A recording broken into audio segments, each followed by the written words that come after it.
राजस्थान के बीहड़ के डाकू मलखान सिंह की एक समय में तूती बोला करती थी। डाकू मलखान सिंह को डकैतों का राजा भी कहा जाता था। मलखान सिंह खुद को डाकू कहलाना पसंद नहीं करता था। कहते हैं कि जो कोई भी उसे डाकू उस समय कहता था, उसे वह मौत के घाट उतार देता था। मलखान सिंह खुद को बागी कहलवाना ज़्यादा पसंद करता था। मलखान ने अपनी गैंग के लिए नियम कायदे अलग से बनाए थे, जो अन्य डाकुओं से बिल्कुल ही अलग थे। मलखान सिंह के गैंग के सदस्यों के लिए सबसे बड़ा नियम यह था कि कोई भी किसी महिला पर गंदी नज़र नहीं डालेगा। मलखान सिंह ने क्षेत्र में फरमान जारी किया कि कोई भी रेप करेगा तो उसे चौराहे पर खड़ा करके गोली मार दी जाएगी। रेप के कई मामलों में मलखान ने ऐसा किया भी। इसके बाद चंबल के आसपास के इलाकों में रेप यानी बलात्कार होने बंद हो गए थे।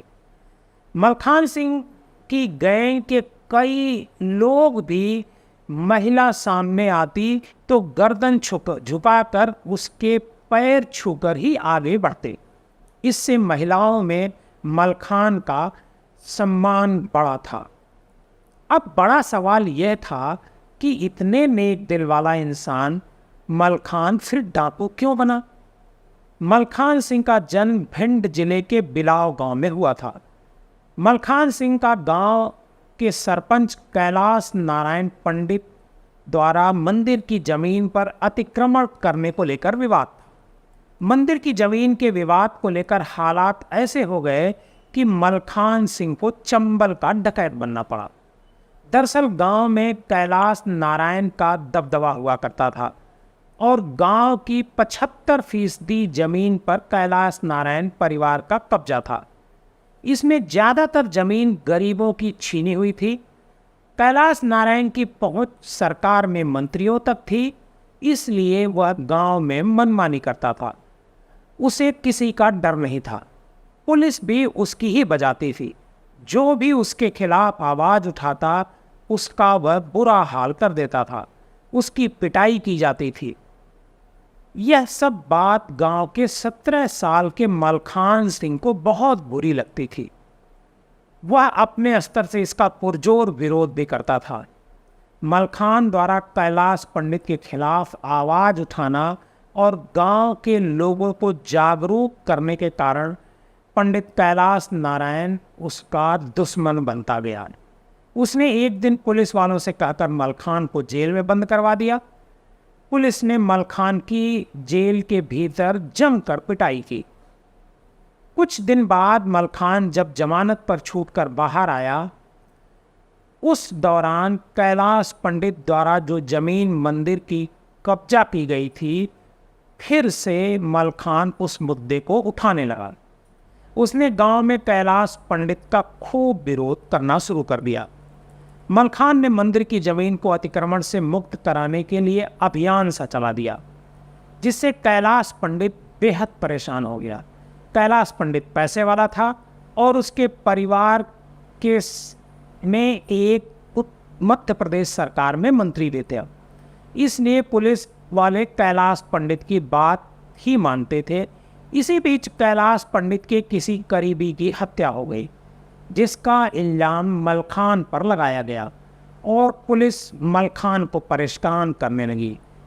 यहीं से मलखान ने बीहड़ जाने का रास्ता चुना। हालांकि कहा जाता है कि कैलाश पंडित ने खुद ही अपने रिश्तेदार की हत्या करवाई थी ताकि मलखान को इस हत्याकांड में फंसाया जा सके, लेकिन मलखान तो अब बीहड़ में उतर चुका था। मलखान सिंह चंबल के बीहड़ में अपना गैंग बनाता है, जिसमें सबसे पहले उसने अपने रिश्ते के भाई और दोस्तों को शामिल किया। अपना गैंग खड़ा करने के बाद सबसे पहले मलखान अपने गांव के दुश्मन पर ही हमला करता है। एक रात की बात है, मलखान कैलाश पंडित के घर गांव पहुंच जाता है। हाथ में स्पीकर से कैलाश पंडित को ललकारता है। जैसे ही कैलाश बाहर आता है, मलखान और उसके गैंग के लोग उस पर गोलियां बरसाना शुरू कर देते हैं। हालांकि कई गोलियां लगने के बाद भी कैलाश भागने में सफल रहता है और मौके से बच निकलता है। इसके बाद मलखान के खौफ से कैलाश पंडित गांव छोड़कर भाग जाता है। उस समय मलखान के पास हथियारों की कमी थी। इसको पूरा करने के लिए वह लोगों के अपहरण करना शुरू कर दिया। अपहरण में जो भी फिरौती की रकम मिलती वह उससे हथियार खरीदता और कुछ पैसा धार्मिक मान्यताओं के अनुसार मंदिर की मरम्मत में दान कर दिया करता था। इससे मलखान सिंह की लोकप्रियता भी बढ़ती गई। धीरे धीरे मलखान की वारदातें भी बढ़ती गई और पुलिस की तरफ से मलखान सिंह पर इनाम भी बढ़ाया जाता रहा। 5 महीने के भीतर ही पुलिस ने मलखान पर 5,000 का इनाम घोषित कर दिया। मलखान सिंह का गैंग डकैती से ज़्यादा अपहरण करने पर ज़्यादा जोर देता था। मलखान गैंग ने दर्जनों लूट अपहरण की घटनाओं को अंजाम दिया और इनसे पैसे इकट्ठे करके गैंग ने नए नए हथियार खरीद लिए। धीरे धीरे मलखान के गैंग की संख्या बढ़ती गई और उसके गैंग में 100 लोग हो गए।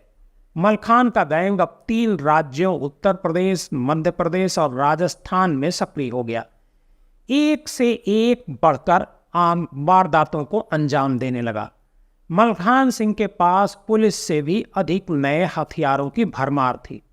कहा जाता है कि 70 के दशक में मलखान सिंह और उसके गैंग के पास सेल्फ लोडिंग अमेरिकन राइफल थी, इटालियन दूरबीन थी जिससे वह दूर बैठकर पुलिस की गतिविधियों को देख पाता था। इसके अलावा उसके पास AK-47 कार्बाइन जैसे हथियारों की भरमार थी। मलखान अपने एक हाथ में अमेरिकन राइफल और दूसरे हाथ में लाउड स्पीकर लेकर चलता था। उसकी गैंग में 20 लोग ऐसे थे जो मलखान के लिए किसी भी वक्त जान देने के लिए तैयार रहते थे। मलखान का जो भी सदस्य उसके साथ गद्दारी करता था, मलखान उसे मौत के घाट उतार देता था। 70 के दशक में चंबल में और भी कई डाकुओं के गैंग एक्टिव हुआ करते थे। उन सभी को मलखान के बढ़ते वर्चस्व से इनसिक्योरिटी फील होने लगी थी। इसी के चलते आए दिन दूसरे डाकुओं के साथ मलखान की मुठभेड़ होने लगी। हालांकि मलखान उन डाकुओं के हाथ पैर में गोली मारकर उन्हें जिंदा छोड़ देता था। इसके चलते बाकी डाकुओं के दिल में भी मलखान के लिए इज्जत बढ़ने लगी और सब मिलकर उसे द सियो किंग कहकर बुलाने लगे। इसी दौरान नई नई डाकू बनी फूलन देवी भी मलखान सिंह का भी सामना हुआ। हालांकि फूलन देवी मलखान की बहुत इज्जत किया करती थी। मलखान सिंह उसूलों पर चलने वाला और दरिया दिल इंसान था। मलखान से जुड़ा एक वाकया बहुत चर्चित है। एक दिन मलखान की पुलिस से मुठभेड़ होती है। पुलिस का एक सिपाही उसकी पकड़ में आ जाता है। गैंग उस सिपाही को मारने को आतुर थी। दशहरे का दिन था। मलखान गैंग से कहता है, इसको मारने से इसकी बीवी बच्चे बिना मारे जाएंगे, इसे छोड़ दो। बाद में वो सिपाही ट्रांसफर ले लेता है ताकि उसे मलखान के खिलाफ किसी कार्रवाई का हिस्सा न बनना पड़े। डाकू मलखान सिंह पर 1980 तक 94 मुकदमे दर्ज हो गए थे। इनमें 17 मर्डर, 28 अपहरण, 19 मर्डर का प्रयास और 18 डकैती के मामले थे। डाकू मलखान सिंह ने 15 जून 1982 को मुख्यमंत्री अर्जुन सिंह के सामने सरेंडर कर दिया। मलखान सिंह के सरेंडर करने के बाद वह 6 साल तक जेल में रहा। मलखान सिंह को 1989 में सभी मामलों में बरी करके जेल से रिहा कर दिया गया। सरेंडर से पहले मलखान सिंह ने सरकार के सामने पत्रकारों के जरिए मंदिर की 100 बीघा जमीन का मामला सुलझाने की शर्त रखी। दरअसल कुछ पत्रकार सरकार की तरफ से मलखान से बात कर रहे थे। मुख्यमंत्री अर्जुन सिंह ने प्रधानमंत्री इंदिरा गांधी से बात की और उनकी हरी झंडी मिलने के बाद अर्जुन सरकार ने मंदिर की जमीन का मामला सुलझा दिया। उस जमीन को वापस मंदिर के नाम कर दिया गया।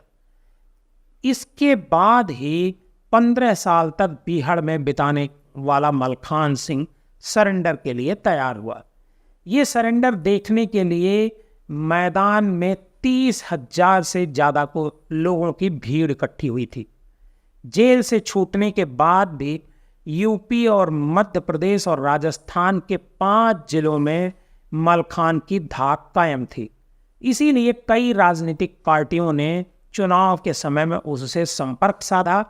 मलखान भारतीय जनता पार्टी से प्रभावित हुए और उसके लिए प्रचार किया। आज की हमारी ये कहानी आपको कैसी लगी, हमें कमेंट बॉक्स में जाकर जरूर बताइएगा। अगर आप हमारे इस चैनल पर नए हैं तो हमारे इस चैनल को सब्सक्राइब कीजिएगा और ज़्यादा से ज़्यादा लोगों को शेयर कीजिएगा।